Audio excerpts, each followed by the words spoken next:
Hi guys, I'm Shmi, and today we're going to take a thorough look at the new Ford GT. So we're here at the 2017 Geneva Motor Show, and this is a production specification version of my future car. Now mine's not going to arrive for a few years, but I'm looking forward to taking you along the journey as we make the way through to delivery.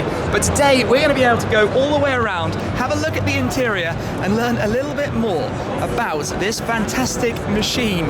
So this is the road car, of course, but the car has raced as well. It was victorious at last year's, the 2016 Le Mans in the GTE Pro class. So it's a pretty impressive car, but there's a lot to learn. I've had a few insights already, but let me go and find somebody who can tell us a little bit more about it as we learn about the new GT. For this then, I'm joined by Dave Pericak from Ford Performance. Hey everybody. And basically, this is the car, so let's talk about it. Yeah, so this is the production GT. First time we've had it here in Europe, and this is, I think you probably know this, all carbon fiber. All the panels are carbon fiber, the tub is carbon fiber. We just released some performance figures that we should probably talk about. Yeah, for sure. So we've got the 3.5 liter EcoBoost engine putting out 647 horsepower, 550 foot-pounds of torque. We achieved a top speed of 216 miles an hour. Which is quite impressive. It's very fast. It is very fast. And it's when they set the record, or set that time, I should say, they said it was the easiest driving car they've ever driven at that speed. And so, well, the aerodynamics obviously clearly helping keeping the car planted. Absolutely. We've got active aerodynamics on the car, from the wing in the back that deploys automatically. It also is an air brake, and there's some really trick stuff we can talk about when we go back there. If you see the splitter here, you can see that we've got these openings right here. And we actually have active doors behind there because we have to bleed some of the downforce off of this car. We've got plenty of downforce, so we have to balance that pressure depending on what's going on with the wing. And so a lot of cool stuff happening with this car. Okay, I personally hadn't sort of previously noticed that kind of thing, and I suppose it's the beauty of having someone like yourself to show us around and talk about it and see how it works. I mean, just as we sort of head sort of front to back, I suppose, things that jump out to me, massive cooling fans behind the sort of grills at the front. Absolutely, we've got a lot of cooling to do with this engine, as you can imagine. But yeah, massive cooling going on. You can see that, this tapered fuselage almost looks like an aircraft, right? Yeah. Everything has been designed on this car to reduce drag and increase downforce.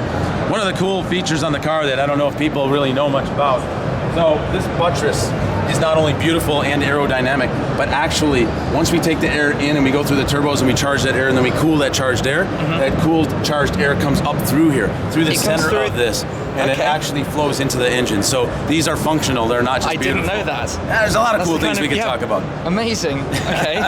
So let's I guess keep heading around and try and catch a glimpse towards the back. When we come past the 3.5 litre twin turbo EcoBoost. Yep.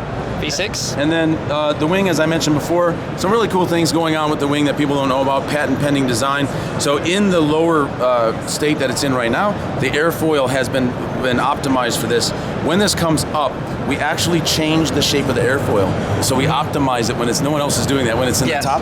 And then we also deploy this gurney flap. See this gurney flap? Okay. This automatically deploys when it goes all the way up, which gives us maximum downforce when it's in its up position. And then this is an air brake that will also help you. Yeah, so it can sit in a sort of raised position and act as the air brake. That's correct. As well when the car lowers itself down for the race mode side of things. That's correct. And then right underneath, some fairly ginormous exhaust pipes. Ginormous exhaust. Great exhaust note coming out of this EcoBoost. These have changed since the earlier cars. Yeah, it has. I mean, a few things have clearly. Okay. So we've got a lot going on. Now, you probably haven't seen the interior too much. No, I have basically not seen the interior much at all. You want to go inside? If that's okay. Why don't you go ahead? So the door opens up, which means it's time to swing in for the first time. For the first time. In the Ford GT, right. So sit down on here, on the carbon side sill. Basically everything in here is carbon. And I'm going to swing myself back and in. I'm going to meet you on the roof. Okay, so I am basically sat in the Ford GT, production spec, for the first time. My future car, the Ford GT. Wow, okay. This feels good. And there we've got the key. Can I quickly just pull that up and show what the key looks like? So here's the Ford GT key, GT logo on the back. buttons on the other side. Okay, so that pops down there. So we're going to power up the cluster. It comes to life. Give you an idea. Let me just clear some of the... Okay, to move the... There you go. We're on power and things in the motor show. Okay, so this is standard mode. So the car turns on in, is it a wet mode? Or well, it does. Here. Yep, you're in wet mode. So this is how you change the mode. Sorry, it's hard for me. Yes, okay, so that's normal. Right. So you still have a horizontal rev counter coming across the top. You do, and what you'll notice is that when you're in normal mode, the center of the screen is your miles per hour and your gear state is off to the right.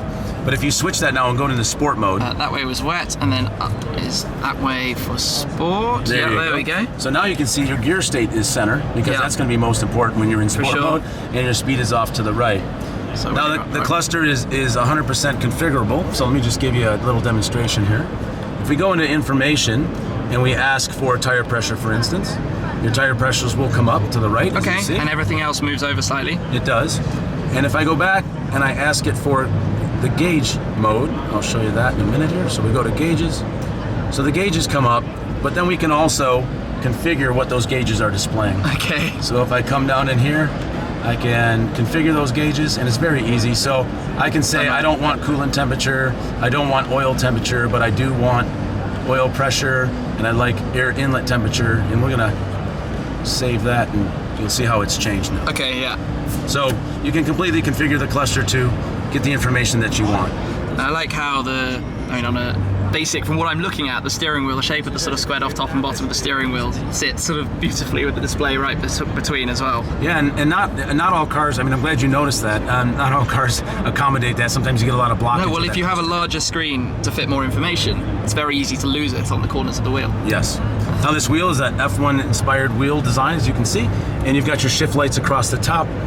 Yep. And then you have all of the controls that you'd want, whether it be your wipers or your turn signal, your voice control system, your radio volume button and see. So it's all right in front of you. Cruise control. And your shifter pedals on the back. You got your pedals on the back. Hollowed out for weight saving? And because it looks cool. It does look cool. It fits. I mean, basically, actually thinking about weight, everything you look at is carbon fiber. Here, Yeah. Sort of looking down the footwells, all carbon fiber. 100% carbon fiber. Everything. Dashboard. It's sort of pretty light and airy, the design as well, which is very nice. Yep. And you get your serial number. It's your serial number right And there. your country of delivery? No, it's always an American flag. It's always an American flag. Okay. Well, that makes sense. It's an American supercar. Oh, yes. And if you look at the seat, so the seat does not move. It is fixed in the carbon tub, and that's so that we don't have the motors and the tracks and all the weight that goes along with that. Okay. So what we did do then is we take the steering wheel and we bring it to the occupant, and we also bring the pedals to the occupant. Down there you can move the pedal box. Yeah. So just to give you an idea, there's two levels of adjustment for the steering wheel. Here's one lever which will do your tilt, and it'll also do it in and out. Okay, yeah. Yep. And then there you go. And then there's a course adjustment, which is right here, and that does massive movements of the in and out. So you've got plenty of opportunity to put the wheel where you want it. And then to the right of your leg, there's a strap, and see this pull strap? Oh, yep, for the pedal box. Yeah, that moves the pedal box. So if you pull that, you can push your feet on the box. There you go. Okay. And then you can move the pedals to have it in your perfect position. Correct. Clicks into place. And a supercar wouldn't be complete without cup holders. Look at this. You've got cup holders. I didn't know about those. Okay. Oh wait, which way does it go? That way. Yeah. And clicks it in. Yeah. I didn't know about those at all. Yeah. That's a nice little integration. Okay, it's always the little things, isn't it? It's the little things. Then you got your drive selector. Yeah, drive selector, manual mode there, obviously hazards, electronic stability control, which you can turn completely off. And then you have this comfort setting of the shocks, and we'll talk a little bit if you want about the suspension on this car and what happens when it lowers. For sure. This only works when you're in normal mode. So if you're in normal mode and you're going down the road and it's a bit choppy, you can hit that button and sort of smooth that out. And then this is really cool. It's a front lift. I know other cars have it, but none of them work as quickly and easily as this one does. Okay. So you can be rolling at a very slow speed. You hit that button, the front end will pop up immediately. You can pull into a driveway or whatever. And then as you're coming out, you don't even have to hit the button, you can. Or if you go over, I believe it's 11 miles an hour, it will automatically lower itself. Yeah. Okay. So you don't have that pain of sitting in traffic. Yeah, waiting for it to go up. While people are getting mad at you. Yeah. I spot some USB ports down there. Got some USBs there. Okay. Okay, this is This is really something to take in. Doors open by a press of the button. That's correct. So you pull it down. Yep. I like the floating handle. That's pretty cool, isn't it? Give it a firm pull. Yep. The thud. A nice solid. The air vents positioned. Yes. Very much straight towards you. The view out over the mirror. It's not a bad view in here. This feels pretty special. And then you press the button, push it up. Okay. And then you can press OK to turn that off. Wow. Okay. And all the infotainment. Yeah, you've got navigation, your phone. This has an onboard modem. You've got your climate control. So you've got some creature features that, even though you're in a supercar, that I think everyone's going to appreciate. Yes, for sure. You probably spend more time looking out that way. Yeah, for sure. You want to have that, all your climate control settings and things. Okay, this is a very special place to be. I kind of don't really want to get out, but can we pop open the engine bay? We can, look inside there. If I jump out. I'm going to work out the best way to do this. Step out of the car. Okay, done. Alrighty. Let me just say the lever to. Oh, there's a button to open that. Okay. And we've got a little storage area. We do have a little storage area. Well, I didn't realize it had any storage, so having that is quite nice. And we actually have a bag that's been made that the owner can purchase that'll fit right in there to put. Okay, perfect. Probably need one of those. Yeah, I imagine. I think you'll need one. We get a little glimpse of the engine, which is mounted incredibly far forward. It is? It's right up inside the body of the car, I suppose. Or inside the small canopy, because there's so much of it that's open and sculpted. Yep. Now, you can stay where you are, but if you remember I talked to you about that charged air coming through here, and here's where it's coming and entering the engine. Okay. So it kind of goes backwards through the car and out. Yep. Okay, that's a very neat little feature. Wow. And I like the exposed carbon fiber on the underside of everything. Just don't want to damage it in any way. No. Do you just click this down? Yeah, or just give it a good push. And it clicks in. Yep. Okay. You've got sort of more the exposed carbon on the vents on the side of the car. Wow, so what don't I know about it?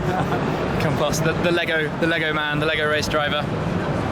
Well, there's a couple things. When you go into track mode, for instance, the car will lower 50 millimeters. So 50 millimeters all around, front and rear? Yes. It'll lower down, and when it does that, a few things happen. Not only did it lower, making it more aerodynamic, but it also changes the spring rate. Okay. So we do that through a unique suspension design. Yeah. And so we have a torsion bar and a rocker arm, and there's basically two springs in series. But when you lower the car, we lock one of them out, doubling the spring rate, making the car much stiffer and ready to tackle the track.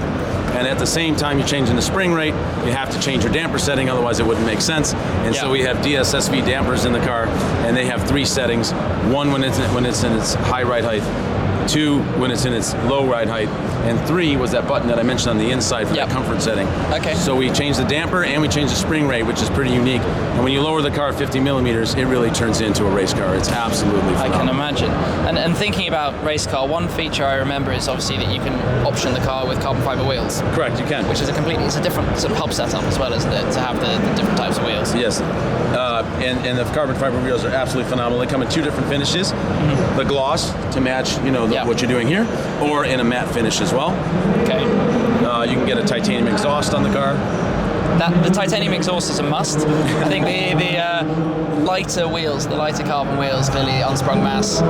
Everybody wants that as light as possible for driving experience. I might get carried away with the options, and obviously the colours and the racing stripes. This is quite something. Yes, well, we're very proud and excited. Can't wait to get more people. I mean, we've been delivering them now, but we can't wait to get more people behind the wheel. Well, you've created an incredible machine. I'm looking forward to. It will be a while before mine arrives, but to be able to maybe jump in one, maybe even take one for a drive at some point. Who knows down the line? But thank you very much for showing us around the car, and for my first time ever sitting in it, really appreciate it. Well, thank you. Thanks, guys. I'm going to open up the car again and have one more look at the inside, because I have never seen it in so much detail before. It is really quite special, and look at the way the doors open, and even there's airflow cooling through there, I notice now. Everything here is just amazing. honestly, it's given me such a sense of excitement. It's very hard to quite explain it. I mean, just look at all of this, and I didn't show this, but there's a storage box here that you can open up, sunglass holder, I guess, or something. That's the strap for the seat, for the pedal box. Sorry, you don't move the seat, of course. Wow. This is really, really amazing. My word. There is a lot to this car that I didn't perhaps realise before that I do now, just looking and experimenting and discovering and seeing how all of this works and how all of the different bits come together. And look at that, the hole through there for that airflow vent that we saw before. Everything is just amazing. Okay, let's close this up. Good firm close. My word, the carbon you see through the dash here. I love with the racing stripes. Headlight design.